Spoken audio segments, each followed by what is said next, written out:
আসসালামু আলাইকুম আরহামাতুল্লাহি আবারাকাতু।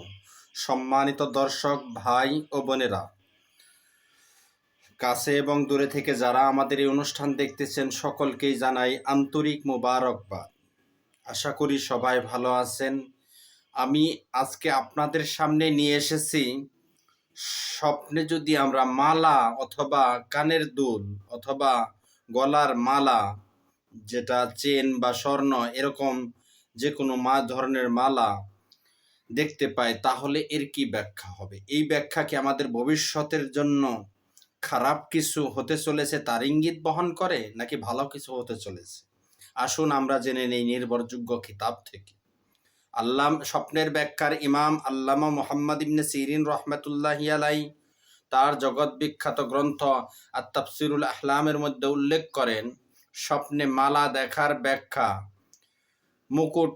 মুকুট দেখা যেই ব্যাখ্যা সেই ব্যাখ্যায় এটাও বলা হয়ে থাকে যে তা অতিরিক্ত সম্পদ, এলেম ও ছেলে সন্তান বুঝিয়ে থাকে। সুবহানাল্লাহ। স্বপ্নে মালা দেখতে পাওয়া এটা ভালো লক্ষণ। সুতরাং কোনো মহিলা স্বপ্নে মালা দেখলে তার স্বামী আরবদের বংশ থেকে হবে না, আরবদের বাইরে থেকে হবে। পুরুষ হলে সে তার উপযুক্ত স্থানে চলে যাবে।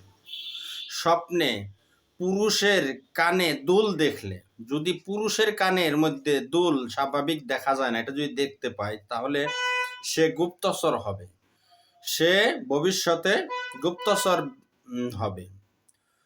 গান ও বাদ্যযন্ত্রের কাজে নিয়োজিত হবে, অথবা সে অশোভনীয় কাজ করবে।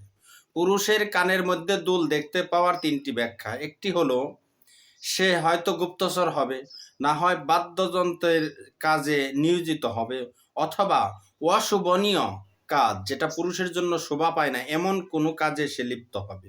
উপরোক্ত বিষয়গুলো হয়ে না থাকলে তার পরিবারের স্ত্রী অথবা কন্যার প্রতি লক্ষ্য করতে হবে।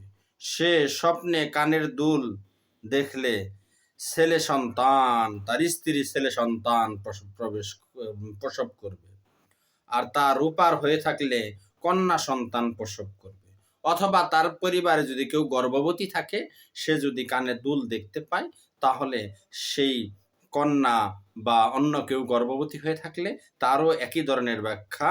সেটা হলো স্বর্ণের হলে ছেলে এবং রূপার হলে কন্যা সন্তান জন্মগ্রহণ করবে।